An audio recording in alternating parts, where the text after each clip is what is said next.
अस्सलाम वालेकुम नाज़रीन, उर्दू पॉइंट में एक बार फिर से खुश आमदीद। आपके पसंदीदा प्रोग्राम स्पोर्ट्स राउंड अप के साथ मैं हूँ नादिया नज़ीर। जी नाज़रीन, सबसे पहले बात करेंगे टेस्ट मैचेस की। पाकिस्तानी बाउलर्स की उम्दा बाउलिंग। न्यूजीलैंड की टीम पहली इनिंग्स में 163 रन पर ढेर हो गई थी। टेस्ट के दूसरे रोज पाकिस्तानी आज न्यूजीलैंड के खिलाफ अपनी पहली इनिंग्स का स्कोर 2 खिलाड़ियों के नुकसान पर 59 रन से आगे बढ़ा चुके हैं। पाकिस्तान की तरफ से यासिर शाह 3, मोहम्मद अब्बास, हसन अली और हारिस सुहेल ने 2-2 जबकि बिलाल आसिफ ने एक खिलाड़ी को आउट किया। पाकिस्तानी टीम ने पहले रोज खेल खत्म होने तक 2 विकेटों के नुकसान पर 59 रन बनाए थे और अब अबूधाबी टेस्ट के दूसरे रोज पाकिस्तान की न्यूजीलैंड के खिलाफ बैटिंग जारी है। पाकिस्तान और न्यूजीलैंड के दरमियान 3 टेस्ट मैचेस पर मुश्तमिल सीरीज के पहले टेस्ट की पहली इनिंग्स में कौमी बॉलर्स की शानदार बॉलिंग की बदौलत न्यूजीलैंड की पूरी टीम सिर्फ 153 रन पर ढेर हो गई थी, जिसके जवाब में पाकिस्तान की पहली इनिंग्स में बैटिंग जारी है। पाकिस्तान ने इनिंग्स का आगाज किया तो 27 के मजमूई स्कोर पर दोनों ओपनर्स इमामुल हक और मोहम्मद हफीज पवेलियन लौट गए। हफीज 20 और इमामुल हक 26 रन ही बना सके, जबकि खेल के दूसरे दिन हारिस सुहेल और अजहर अली भी पहले सेशन में ही अपनी विकेट गंवा बैठे। हारिस 38 और अजहर अली 22 रन बनाने में कामयाब रहे। इससे कबल न्यूजीलैंड की पूरी टीम 153 रन पर पवेलियन लौट चुकी थी। कप्तान केम विलियमसन के अलावा कोई भी बल्लेबाज खातिर ख्वाह कारकर्दगी ना दिखा सका और 63 रन बनाकर सरे फहरिस्त रहे। पाकिस्तान की जानिब से यासिर शाह 3, मोहम्मद अब्बास, हसन अली और हारिस सुहेल 2-2 जबकि बिलाल आसिफ एक ही विकेट हासिल कर सके। वाज़ेह रहे कि इससे कबल कौमी क्रिकेट टीम ने न्यूजीलैंड के खिलाफ T20 मैचेस की सीरीज में 0-1 से फतह हासिल की थी, जबकि वनडे सीरीज बारिश हो जाने के बाइस 1-1 से बराबर रही थी। पाकिस्तानी बाउलर्स की उम्दा बाउलिंग के सामने केविस टीम रेत की दीवार साबित हुई और पूरी टीम 153 रन पर ढेर हो गई और इसके 6 खिलाड़ी दोहरा हिंसा भी अबूर ना कर सके।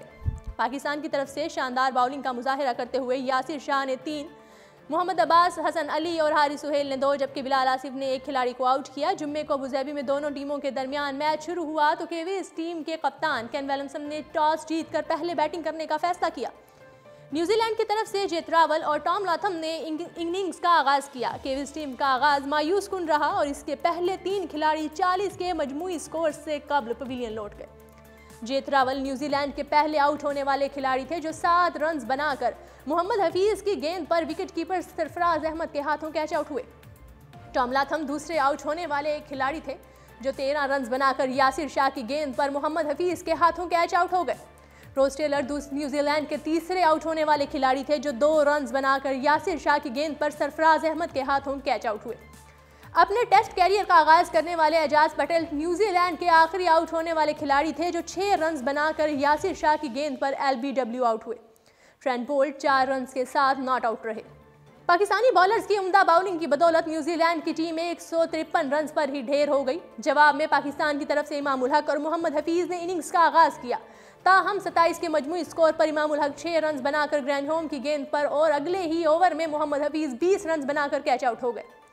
जब पहले दिन के खेल का इख्तिताम हुआ तो अजहर अली 10 और हारिस सुहेल 22 रन के साथ विकेट पर मौजूद थे, जबकि पाकिस्तान को न्यूजीलैंड की पहली इनिंग्स का स्कोर बराबर करने के लिए मजीद 94 रन की जरूरत थी और इसकी अभी 8 विकेटें भी बाकी थी। जी नाज़रीन, आपको ये भी बताते चलें कि पाकिस्तान ने अबूधाबी में खेले जा रहे सीरीज के पहले टेस्ट मैच की पहली इनिंग्स में न्यूजीलैंड को 153 रन पर आउट करके एक नया रिकॉर्ड कायम कर दिया। न्यूजीलैंड की टीम ने टॉस जीतकर पहले बैटिंग का फैसला किया, लेकिन पूरी टीम पहली इनिंग्स में सिर्फ 153 रन ही बना सकी। ये अबूधाबी में अब खेले गए टेस्ट मैचेस में किसी भी टीम का पहली इनिंग्स में सबसे कम स्कोर है। इससे कबल ये रिकॉर्ड श्रीलंका के पास था जो पाकिस्तान के खिलाफ 197 रन पर आउट हुई थी। पाकिस्तान ने न्यूजीलैंड को पहली इनिंग्स में 153 रन पर ढेर कर दिया और इस तरह लगातार तीसरी इनिंग्स में हरीफ टीम 200 से कम रन तक महदूद कर दिया। पाकिस्तान ने इससे कबल ऑस्ट्रेलिया को गुज़श्ता टेस्ट मैच की दूसरी इनिंग्स में बिलतरतीब 145 और 164 रन पर आउट किया था और इस तरह ये 16 साल बाद पहला मौका है कि पाकिस्तान ने हरीफ टीमों को लगातार 3 इनिंग्स में 200 से कम रन पर महदूद कर दिया है। दूसरी जानिब यासिर शाह का कहना है कि बैटिंग लाइन से बड़े स्कोर की उम्मीदें वाबस्ता हैं। लेग स्पिनर ने यह भी कहा कि अबूधाबी में गुज़श्ता टेस्ट की पिच मुख्तलिफ थी। कैंगरूज के खिलाफ पहले से 5वें तक गेंद ब्रेक होती रही। केविस की पहली इनिंग्स के दौरान भी ट्रैक पर नमी मौजूद थी, लेकिन तेजी से ख़त्म होती रही।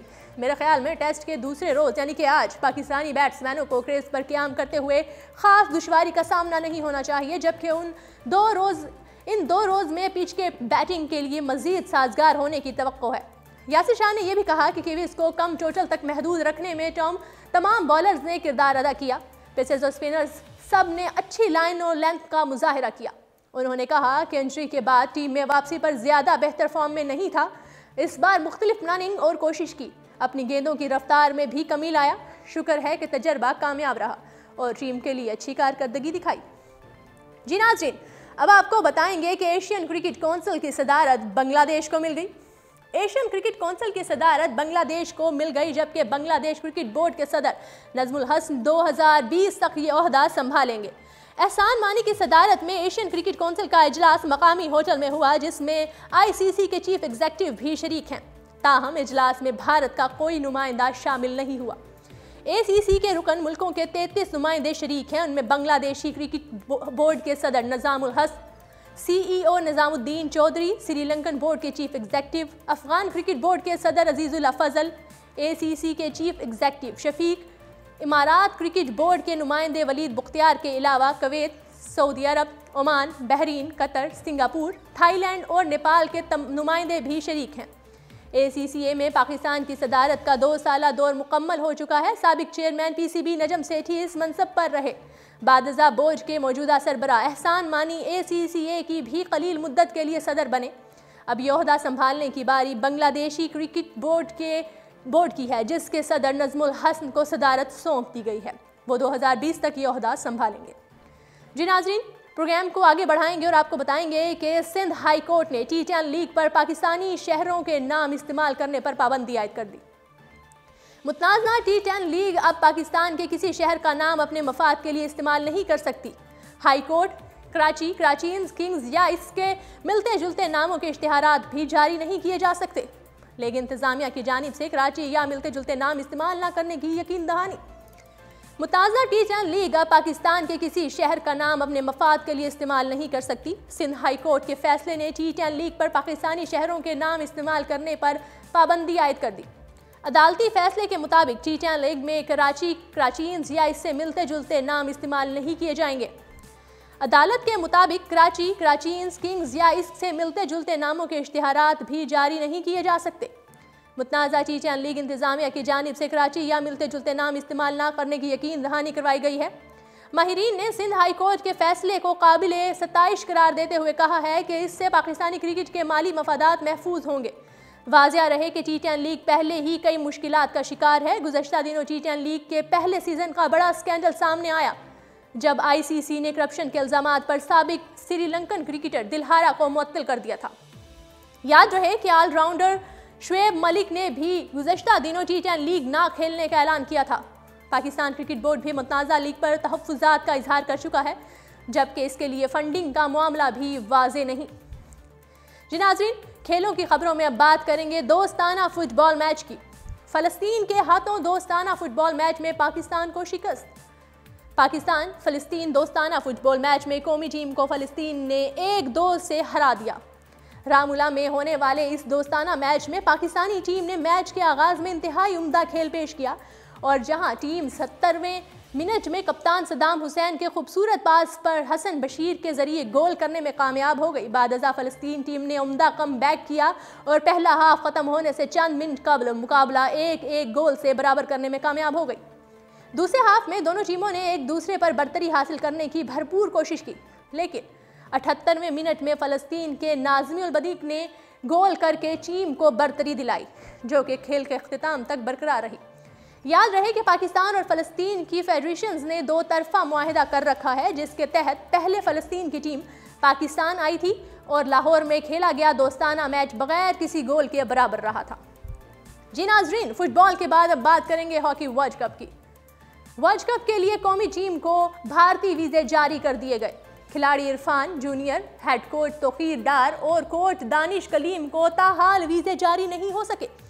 रवा माह भारत में शुरू होने वाले हॉकी वर्ल्ड कप के लिए पाकिस्तानी खिलाड़ियों को वीज़े जारी कर दिए गए हैं, ताहम कोचेस को ताहाल वीज़ों का इंतजार है। पाकिस्तान हॉकी टीम के खिलाड़ी इरफान जूनियर, कौमी टीम के हेड कोच तौकीर डार और कोच दानिश कलीम को ताहाल वीज़े जारी नहीं हो सके। ज़राए के मुताबिक तीनों की दस्तावेज़ात ताख़ीर से जमा होने की वजह से वीज़े ताहाल जारी नहीं किए जा सके।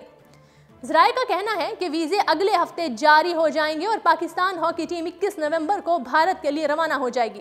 ख्याल रहे कि भारत में हॉकी वर्ल्ड कप 28 नवंबर से खेला जाएगा। जी नाजरीन, उर्दू पॉइंट के लाइव स्टूडियो से फिल वक्त इतना ही। खेलों की मज़ीद खबरें जानने के लिए देखते रहिए उर्दू पॉइंट और मुझे दीजिएगा इजाज़त। अल्लाह हाफ़िज़।